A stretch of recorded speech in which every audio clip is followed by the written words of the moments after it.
so here we go. All right, so now, oops, I do not like the way this twists. So we are doing the graph of a function. So the first thing you talk about is a vertical line test theorem. So it's an actual theorem, all right? It says a set of any points in the xy plane is the graph of a function if and only if every vertical line intersects the graph in exactly one place. So this is what you need to remember, that it fails, it fails the vertical line test, then it is not a function.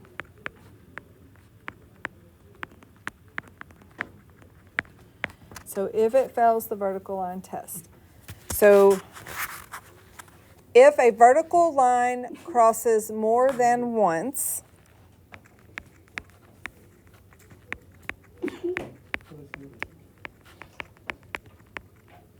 so if a vertical line crosses your graph more than once,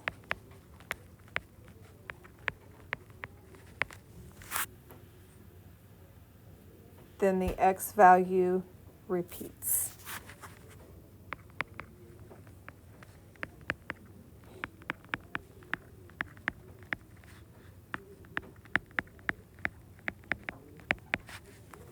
And if the x value repeats, it cannot be a function. Okay? So in the first part, I'll scroll this up a little bit. In the first part, you're just going to test vertical lines. So take your pencil and just draw some vertical lines. So if you draw some vertical lines along here, and they may not be perfectly straight, but you get the idea. Each one of my vertical lines that I just drew only touched the graph one time. So therefore, this is a function. So this is a function. So function, check, because it passes the vertical line test. VLT is for vertical line test. All right, if I do the same thing over here, so if I draw some vertical lines, what do you notice about my vertical lines? This vertical line touches it more than once, doesn't it? Mm-hmm. So this fails the vertical line test. So this is not a function.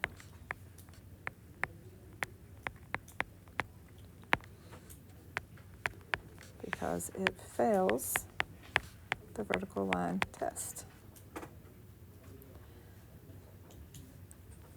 So this x right here would be repeated.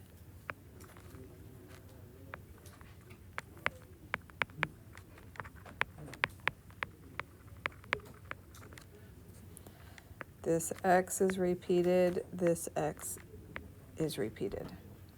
So you only need one, but just to get the point across.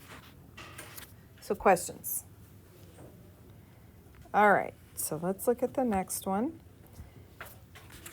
So I'm going to draw a vertical line through this. And you can draw one or you can draw several, whatever you feel like you need to do. But honestly, this one touches the graph twice. So this fails the vertical line test, so this is not a function.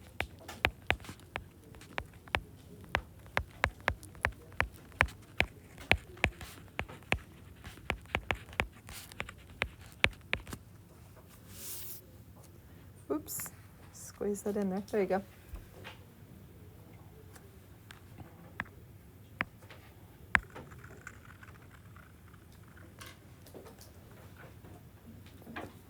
All right, and then we have our next one where it's kind of weird because it's a little squirrely. So I'm going to enlarge this. If I were to draw a line through here, this line only touches once, right?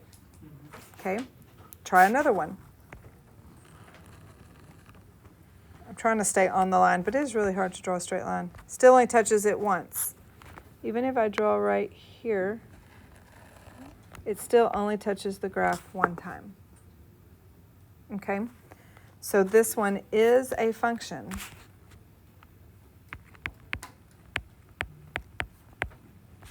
Check, because it passes the vertical line test. And it's that simple to decide if it fails or passes. All right, so now we're fixing to get into a lot of information.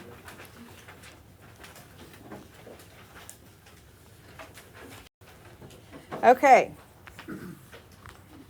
so obtaining information from the graph of a function. If xy is a point on the graph of a function f, then y is the value of f of that function at that point x. That is, y equals f of x. Also, if y equals f of x, then xy is a point on the graph of f. For example, if 1, 9 is on the graph of a function, then f of 1 equals 9. And if f of 5 equals 4, then the point 5, 4 is on the graph. It's just different ways to represent a point, okay? So don't forget, recall that y equals f of x, and that the point xy is the same thing as x f of x, written as a point. So example here, 2, 3 is my point. I know x equals 2, so that means f of 2 equals 3. That is your y value.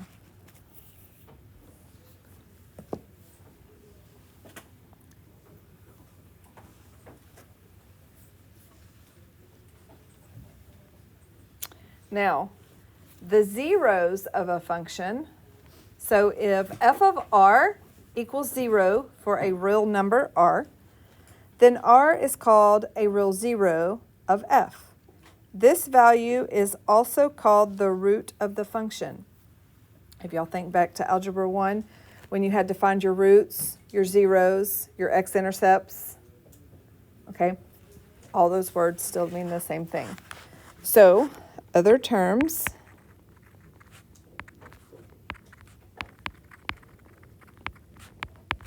so we've got zeros, roots, solutions, and x-intercept. If y'all remember rocks from Algebra 1, you have your roots, your zeros, your x-intercepts,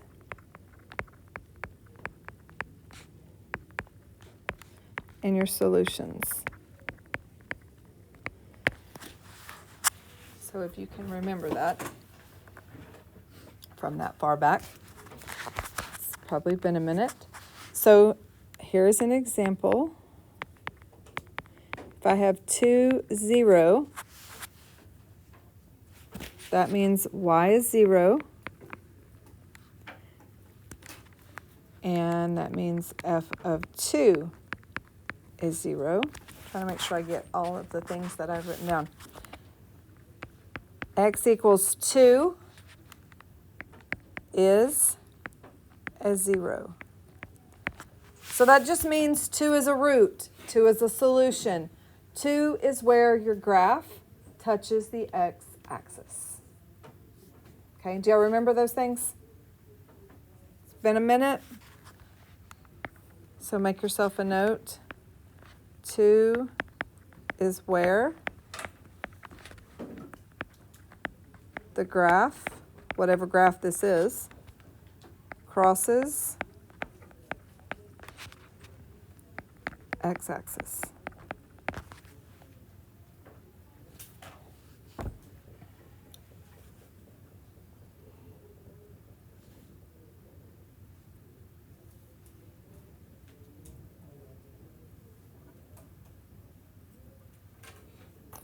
All right, are we ready? We won't get into this too much because we're about to go to lunch, but let's talk about it. It says, what are f of -5, f of 0, and f of 13? So remember, this is your x value. So if x is -5, what is the y value? So if x is -5, so find -5 on your graph and then look down, or on your coordinate and look down. What is the y value? So that means f of -5 is equal to -2.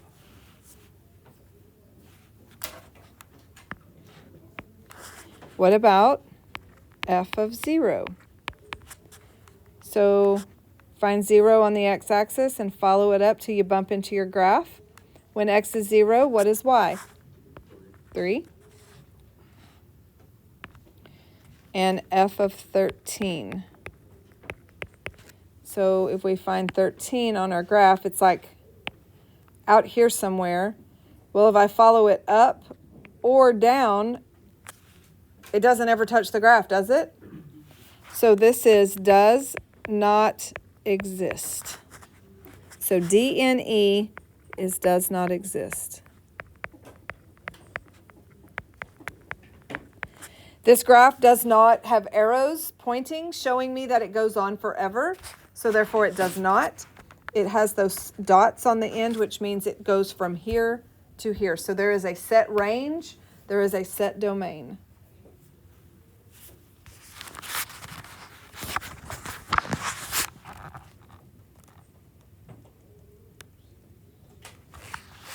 All right, so I'm going to push pause here because I don't want to go into, we might could do the domain. So remember your domain or your x values. So these are your x values. So what are the x values of this graph?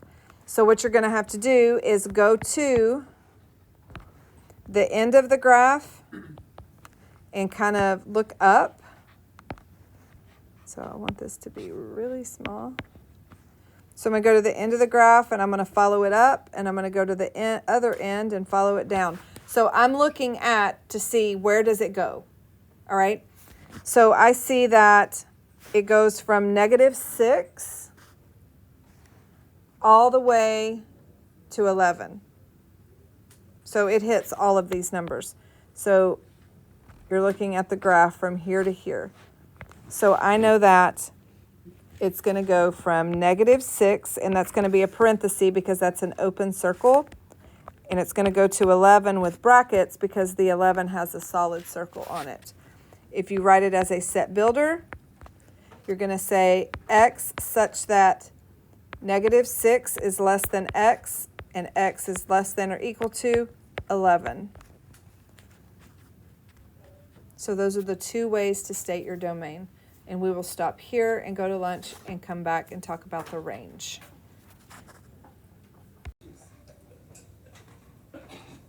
Okay, so it lets me pick up. Cool. Okay, so we left off talking about the domain. So remember your domain. Let me pull my stuff back up here.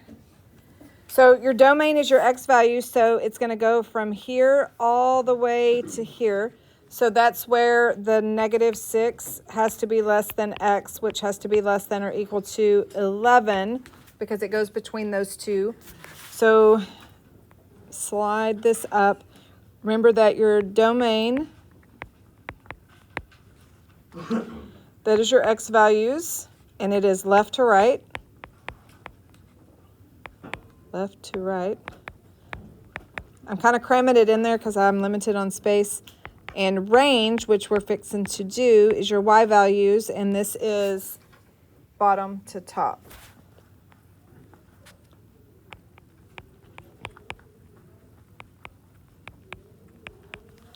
All right. So if we are looking at this graph, so to state the range, find the lowest point on your graph. So if you're looking at the lowest point on the graph, -3 is going to be the lowest point. So you kind of go over and look, it's -3. And then you're going to look up and find the highest point on your graph, which is going to be 4. Because that is the highest point. So that means your range is going to go from 4 all the way to -3. So we could say it goes all the way, it starts at -3, which is open. So we're going to go -3, comma, 4, bracket, because it does actually have the -4 here, or x such that -3 is less than y, which is less than or equal to 4. And I said x here. This should be a y, sorry. Y such that -3 is less than y, which is less than or equal to +4.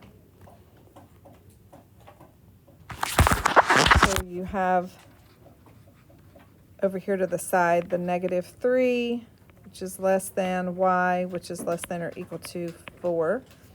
Just kind of keep up with the same thing we did with the x value. Now, when it says to list the zeros of the function, remember your zeros are your x-intercepts, right? So look everywhere it touches the x-axis. So we're touching the x-axis here, here, and here. So there are 3. So x is going to equal, the first one is -3, comma, 6, comma, and 10. So it's all 3. List the y-intercept. Well, it crosses the y-axis here. So the y-intercept is 3.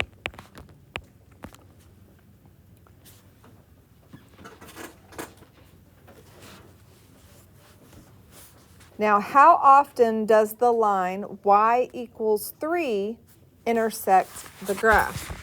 So if we find the line y equals 3, so go to that point there, and then we're going to have a line that goes through. So this is y equals 3. How many times does it touch our graph? So it touches our graph twice.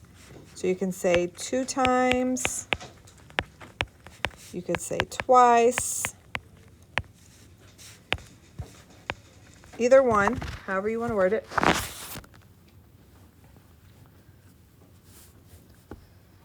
Now I'm going to kind of close this in a little bit so I can see the next question. So it says, for what value of x is f of x equal -2? So what is x when y is -2? So go to your graph and find y is -2. So when I see that y is -2, I see it here and I see it here. So for what values of x is x when y is -2? So x is -5 and 8. So it touches it twice. So remember, oops, not there. Did I just, okay, y equals -2. Sorry, I wrote that on the wrong spot. All right, next, determine the intervals for which f of x is greater than 0. So y is greater than 0. So where are the intervals where y is greater than 0? So think about this. This is when y is 0, is this right here. So these are the values right here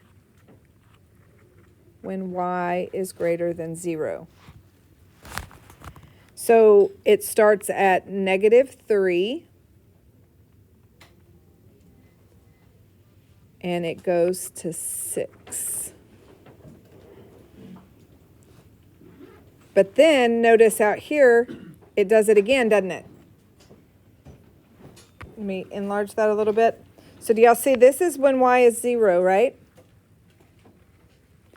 So you want everything above. Everything that's above 0, because it says y is greater than 0. So your first, you've got, oops, do that yellow.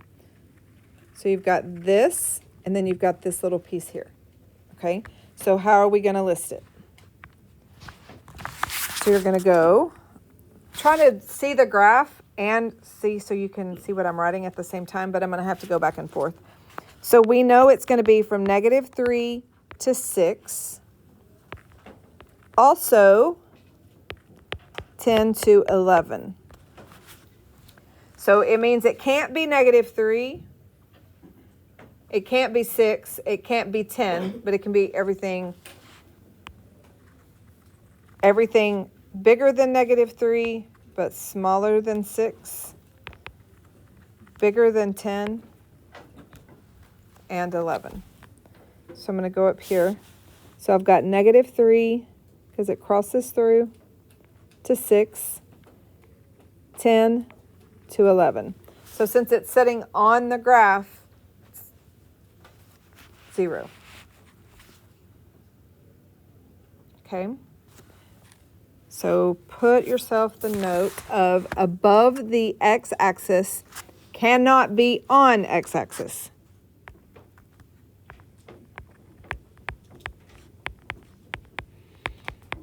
Which is why we chose the numbers that are on the x-axis, but we said that it can't be equal.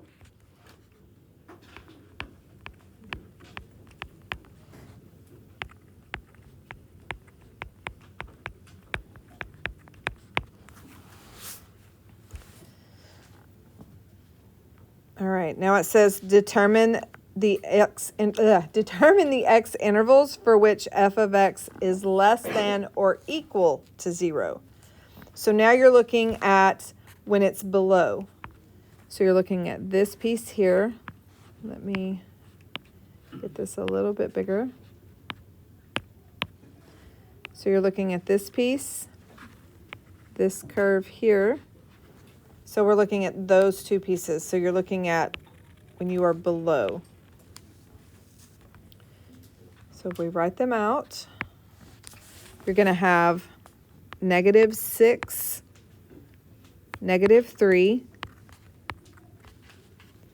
also 6, 10. So this is where y is less than or equal to 0. So this is going to be below the y-axis, or the x-axis, not the y, and can be on the x-axis.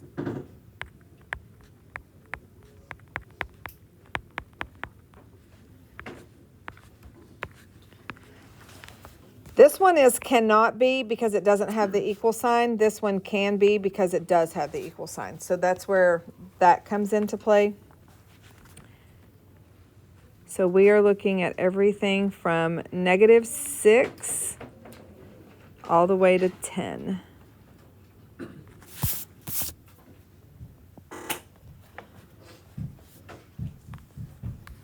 All right.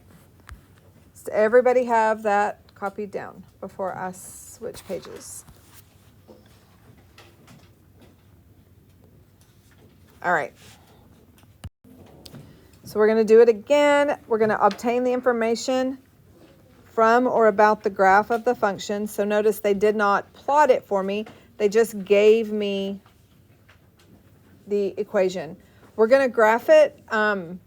Also, if you're unsure of what it's supposed to look like, you can always put it in Desmos so you can see that you've graphed it correctly. Probably would be the best way. So it says to sketch the graph. So the easiest way is to create a table. So we can use a graphing calculator or Desmos to graph the function, or you can make a table. Obviously, if we're going to put this on here, then we need to make a table so we can see where to put our points so that we can actually draw it. Obviously, you would check it in Desmos. All right, what happened there? So we're going to create a table down here. So you have your x and your f of x. So I'm going to start with 1 When x is 1, y is going to be 0. And remember, these are all your points. Okay, these are all points. So if I plug in a 1 for x, I get 1 squared plus 2 times 1 minus 3. Well, 3 minus 3 is 0. Okay. Next, plug in a 0. When I plug in a 0, 0 squared is 0 plus 2 times 0, which is 0.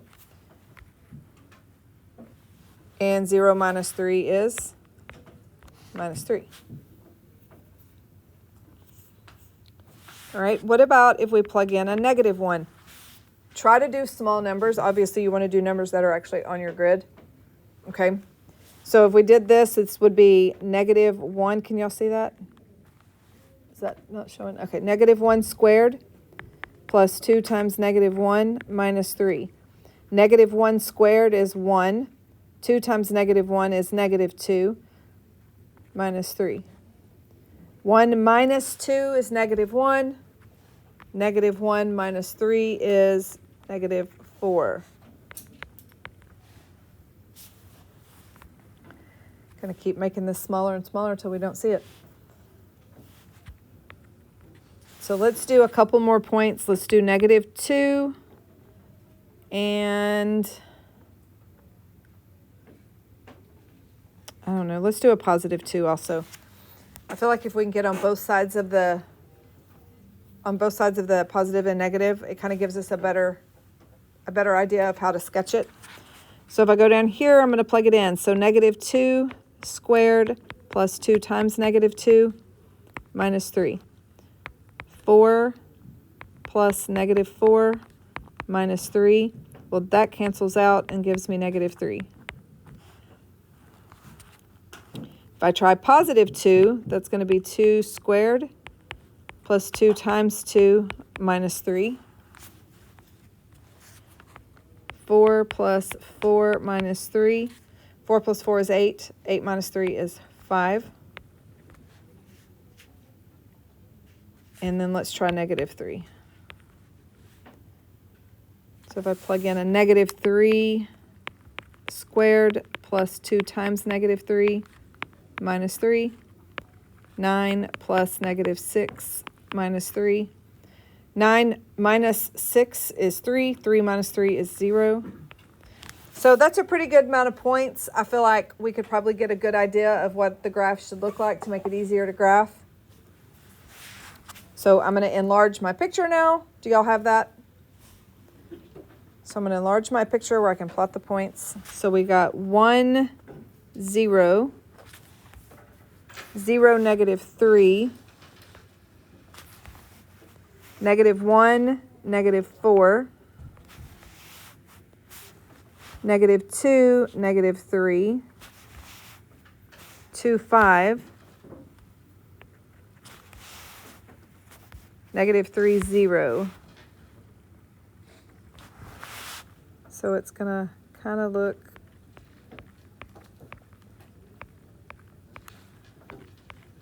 something like this.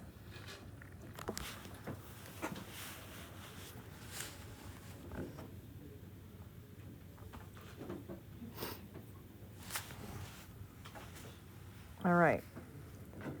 So what are f of negative 2 and f of 0? So when x is negative 2, what is y? It's negative 3 because we got that from our table. That was one of our actual points. If you didn't use that number, then you would do when f is negative 2, what was y? It was negative 3. When f is 0, so when x is 0, what is y? It's also negative 3.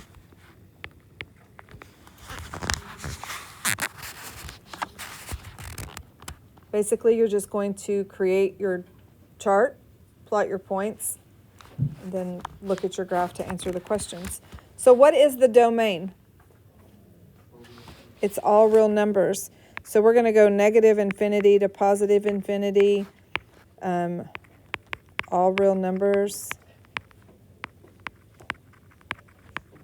because it keeps going on and on forever. What is the range? What are the y values? What's the lowest it can be? -4. And then it just keeps going up forever, doesn't it? So we're going to go -4 to positive infinity. Now list your zeros. Where does it touch the x-axis? So x equals -3 and 1. What about your y-intercept? What is the y-intercept? So it's also -3. Now it says, how often does the line y equals 6? So I'm going to go up here. I'm going to find 6. I'm going to draw a horizontal line through it. So that is the line y equals -6. And it touches it twice or 2 times.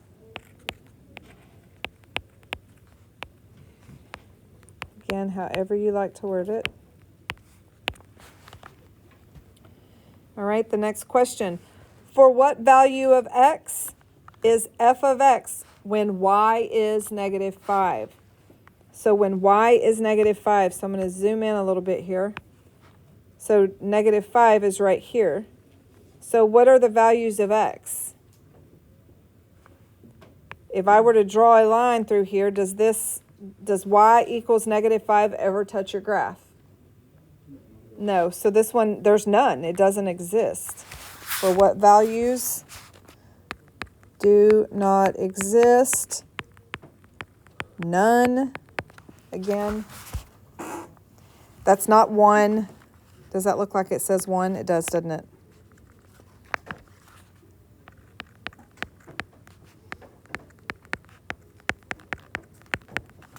Does not exist. All right, determine the x intervals when f of x is greater than or equal to 0. So y is greater than or equal to 0.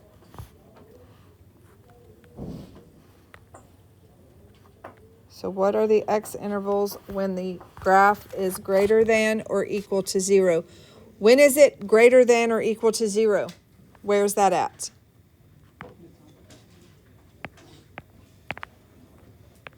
So all of this here is when it's greater than or equal to 0.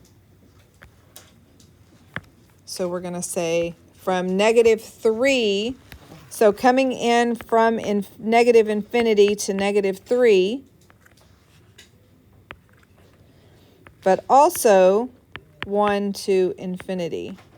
Oops, then that is not parentheses.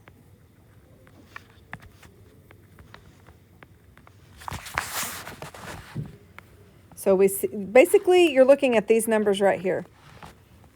So when x is -3, it's above, and when x is 1, it's above. And since it's got the greater than or equal to, then you're able to use your brackets.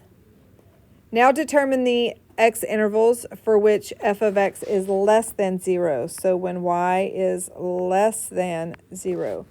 Well, where is it less than 0? It's less than 0 under the x-axis. So it's everything that's in between your two x-intercepts. So -3 to 1. These have to use parentheses and not brackets because it's below the x-axis, but not on the x-axis.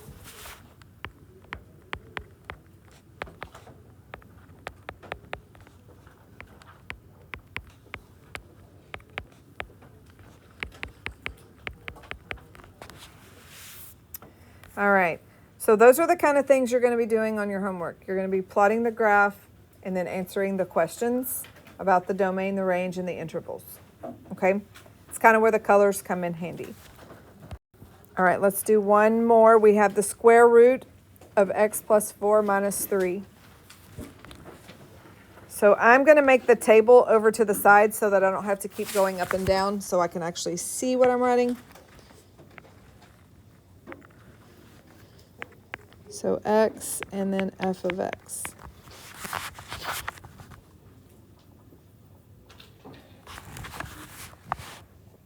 All right, so we know that if x is negative 4, that's going to make that a 0, right? So let's start there. So negative 4. So if I plug in negative 4, I'm going to get negative 4 plus 4, square root, minus 3. The square root of 0 is 0. 0 minus 3 is negative 3.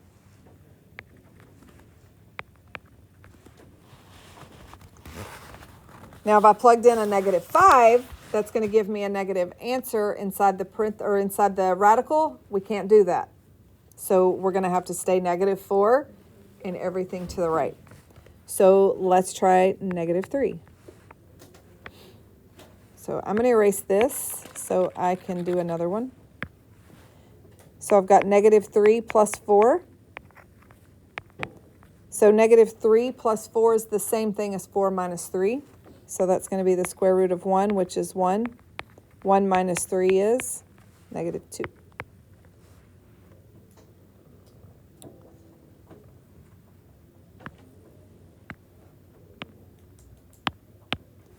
All right. What if I use 0? 0 plus 4. What's 0 plus 4?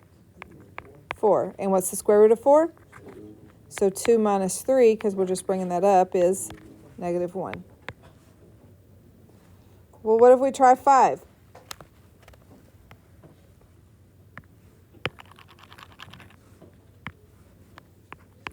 Five plus 4 is 9. The square root of 9 is 3. And then bring that up. So 3 minus 3 is 0. So let's plot those 4 points and let's see what it looks like. So negative 4, negative 3, negative 3, negative 2, 0, negative 1, 5, 0. So it's going to look like, I think I plotted something wrong. I did. I got off. I hate looking at these graphs. They make my eyes hurt. 0, negative 1. So it looks something like this. My line is really bad.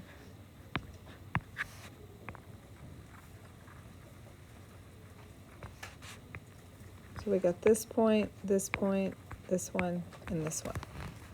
Because your square root is going to look like a curve a little bit. All right, so let's go through and answer the questions. So I'm going to slide that table over. So sketch the graph, check, done.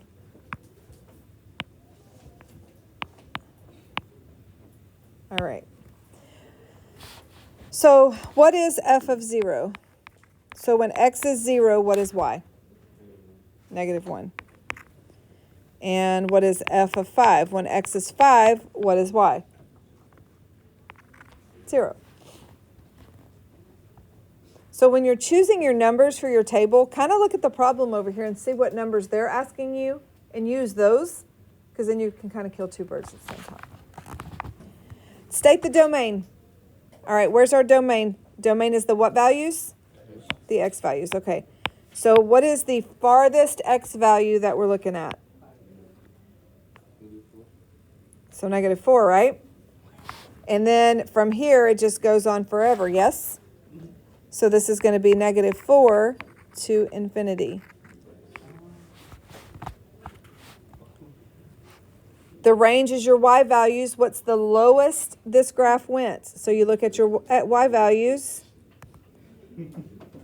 So negative 3, and it's going to keep going to infinity also.